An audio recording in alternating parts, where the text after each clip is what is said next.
So now on to a really special presentation right now about a superhero as a superintendent, somebody who pushed back and thought differently and thought outside the box consistently in her work. Right now, it's our pleasure to recognize a colleague of ours with a Distinguished Service Award. It's my pleasure to first thank the New York State Insurance Reciprocal, NYSER, for their support and sponsorship of the Distinguished Service Award. And it's my pleasure to call to the stage Cassandra Ingham, Business Development Specialist, New York Insurance Schools Reciprocal, and William Johnson, Rockville Center Superintendent, Distinguished Service Chair, and Chuck Dietrich, Executive Director from the Council.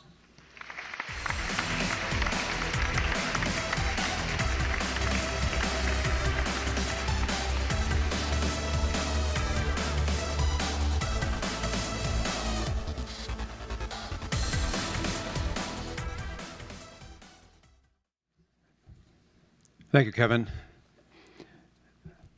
It just blows me away sometimes when I hear from our colleagues. It really is just so eye-opening. And it really gives me an opportunity now as the Distinguished Service Committee to recognize someone who's emblematic of all the things that we just talked about. This, quite frankly, is the highest honor that the Council can bestow on a retired life member. This award is given in recognition of the one individual who has shown exemplary commitment to public education. This year's Distinguished Service Award recipient is Pat Sullivan Chris, whose career, accomplishments, dedication, and extraordinary service certainly qualify her for this honor. For those of you who don't know Pat, she has volunteered and served in leadership positions during her entire career in education.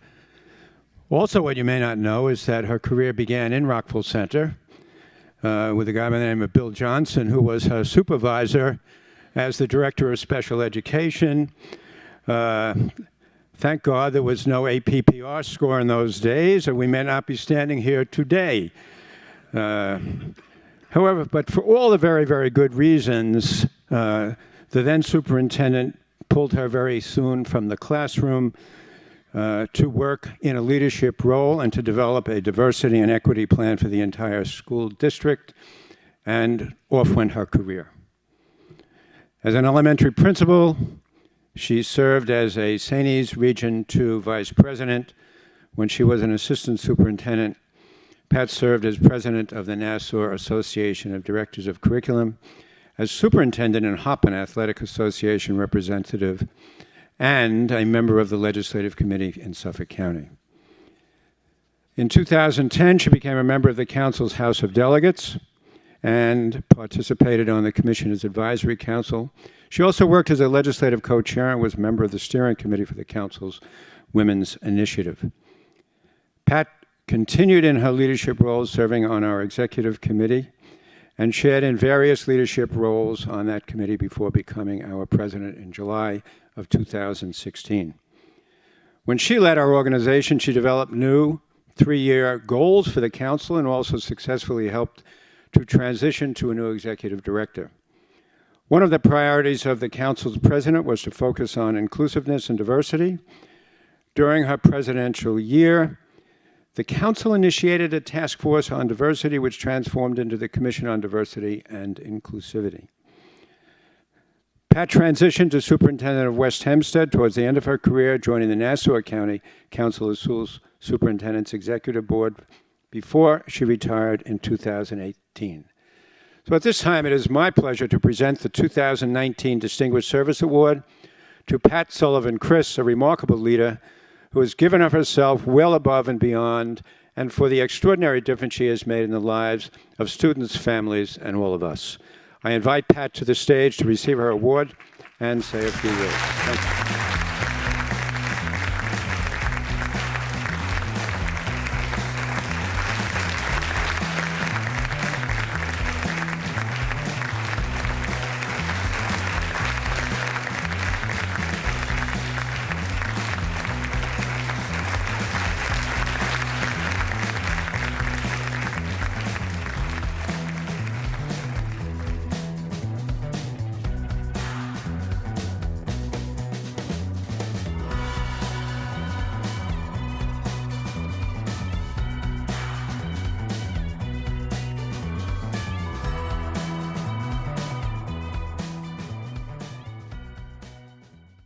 Oh, good afternoon, everybody. While I know it's not my place to say this, the first thing I'd like to say to Kevin and the conference committee and all of the staff at NISCUS, what a wonderful opening session. Those Ignite sessions were fabulous, thought-provoking, and really what this council is all about is developing us as professionals. So I applaud you. I hope my children enjoyed it. It's quite an experience. I've got 3 of my 4 children here. But I do want to say thank you to Bill, my colleague and absolute longtime friend, for your kind words, and a sincere thanks to Cassandra and NYSER for sponsoring the award, and special thanks, obviously, to the Distinguished Service Selection Committee for this honor. I was honored, and I was quite surprised when I received the phone call from Deidre Hungerford telling me that I had been selected as this year's recipient of the Distinguished Service Award. And the only thought I had was how humbling and wonderful it was to be recognized for something that I have loved doing for so many years. The Distinguished Service Award, as Bill just mentioned, is bestowed upon a person who's exhibited service to education and to NISCUS. Well, how wonderful is it for me that I have such great affinity for both to have then been recognized for that. So, while I know this is not an Oscar award acceptance speech, I do want to dedicate this honor in the memory of my first and most powerful teacher, my dad, Paul Sullivan. And I do it because it was my dad who taught me to think beyond self and to value involvement and service. Paul was a quiet man of faith. He lived a life of doing for others, and he believed that a life well lived supports and nurtures 3 elements: family, profession, and community. And that perspective led him to lead his life daily, demonstrating this commitment to all 3. My dad was a World War II veteran who served in Europe and received the Purple Heart, the Bronze Star, and the Silver Star. He was a Little League coach and the first commissioner of the Rockville Center Pee Wee Leagues, Bill, which was kind of fun. He served as president of his church's Holy Name Society. He was a member of the Rockville Center Mayor's Finance Advisory Board. He was a member of the Rockville Center Board of Education and for 6 years, and served as its president, leading the board and the district through a desegregation order that had been imposed on the district by then Commissioner Gordon Ombach, if some of you remember him. And in later life, when all of that was done and Dad retired, he chose to volunteer at social services to assist the needy in preparing their tax returns. And he accomplished all of this while he was an executive for the Mobil Oil Corporation. And he was our Ozzie Nelson, raising 5 children with his very own Harriet Nelson, my mom Ellen, who at 95 years old is still feisty as ever and asked me, why can't I come up to Saratoga Springs to be with you? I'm like, Ma, you're 95. It's a little tough, but she's here in spirit. So while I didn't do it consciously, I do believe that my core values of supporting families, colleague, and community sprung from my deep love and admiration for Dad and how he lived his life. So my journey in education began in 1973 when, as a senior at Southside High School in Rockville Center, I was deliberating my career path. And I knew I loved children, and I knew I wanted to work with children. But I was baffled as to how I should accomplish it. So the first thing I thought of doing was becoming a pediatrician. But I struggled, Lorna, in high school chemistry to balance a chemical equation. So I thought this is not going to work very well with all the sciences I'll have to take. But I could be a nurse. To this day, I faint at the sight of blood. So I thought that may not be a good choice either. And then I wanted to be a physical education teacher. However, I could never hit a softball, and I could never drive the basket in basketball. It just wasn't me. Emma, can you relate? My daughter. So upon investigation, I realized that there was this new thing, this field called special education. 94-142 had recently been enacted, and I could help children who had special needs. And so off to college I went to become a special education teacher. And from there, life just exploded. I was a teacher. I was on special assignment in Rockville Center, as Bill noted. I was an assistant principal, a principal, assistant superintendent, superintendent of schools. But I was also a mom of 4 wonderful children, a Girl Scout leader, chair of preschool fundraising, Rockville Center Education Foundation president, music and performing arts sponsors. I worked with that group.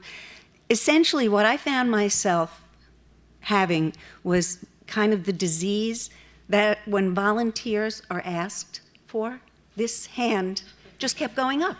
It never came down. And Dad never knew it.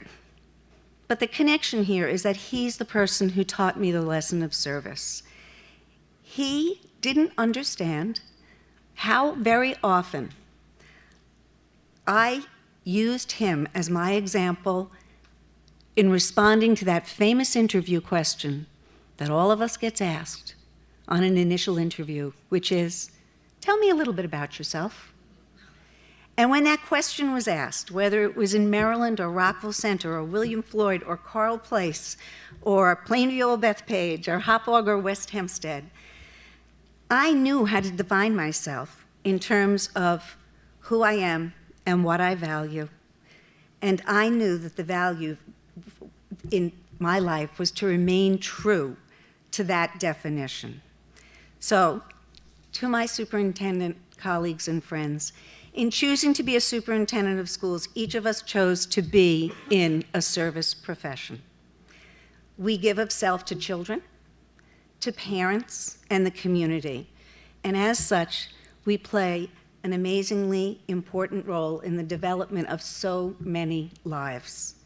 I applaud each of you for really what is your commitment to other people. And I truly hope that each of you enjoys the giving and that each day you're thankful that your journey as superintendents has resulted in such meaningful service. So this afternoon, I am very touched to be recognized by my colleagues and friends for what I hope will be viewed as my legacy, providing as best I could to all with whom I worked the gifts of encouragement, support, whatever insight I could, and whatever service I could. Today is also an opportunity for me to thank those who have supported me and really contributed to me during my journey of 41 years. 41 years. My husband and best friend, Steve, you are my rock. And you've been there. We've been through good times and we've been through tough times. You're the most kind, loving person I know. And you are pretty funny. You are. Without your unwavering support, I could not have had career and family. But together we've navigated the waters of our careers and our family and raised 4 amazing, wonderful children. Joellen is unable to be here. She's a teacher. She's got to go to work tomorrow, and she lives in Virginia. But here with me tonight, Kieran, Daniel, and Emma. I love you so deeply and admire the wonderful people you are. I thank you for teaching me the valuable lesson that all children are unique, and that as a mom and as an educator, each child must be treated for the special person that he or she is. And you need to know that every time I met with a concerned parent, I saw your beautiful faces, and I would try to relate whatever issue it was that I was dealing with that parent as if it was involving one of my children. You taught me through that to listen carefully and you taught me compassion. And for that, I'm eternally grateful. I have to give a shout out to Justin, my son-in-law, and our grandkids, Jack and Cecilia. They could not be here today either, but I know they're here in spirit along with Joellen. Chuck, I can't thank you and the council staff enough for everything that you've done, not only for me, but for our organization. You are such a dedicated, caring team of professionals who champion superintendents across the state. So, great thanks. And to my colleagues from Nassau, Suffolk, and across the state, my thanks for your insights, support, and friendships. They will always be treasured memories for me. And to the many wonderful strategic partners with whom we work, your support of the council makes us what we are, and your friendships are something we value. So in closing, I once again want to thank you, my dear colleagues, for recognizing my efforts with this award. It is so very special to me and my family. And once again, thanks, Dad, for being my teacher and sharing with me your legacy. I hope that you're smiling down on mine. Thank you, everybody.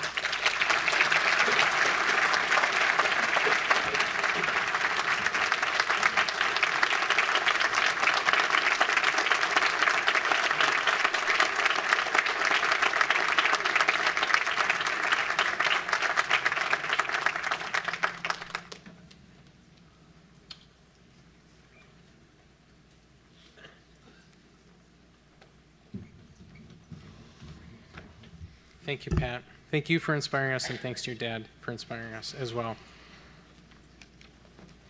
As I had mentioned earlier, our retired life members are a group of colleagues who we need to stay connected to and continue to learn from. They're an incredible group of individuals who gave so much to the field, but most importantly to students throughout their career. We would like to take a moment to celebrate each of them and to hear more from each of them as they continue to impart their lessons learned. Please enjoy this brief video.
What an incredible group of people. I know they're seated right up front here, and very special people that have worked with so many of us over the years. One more round of applause, please, for our retired life members. Thank you to all of you.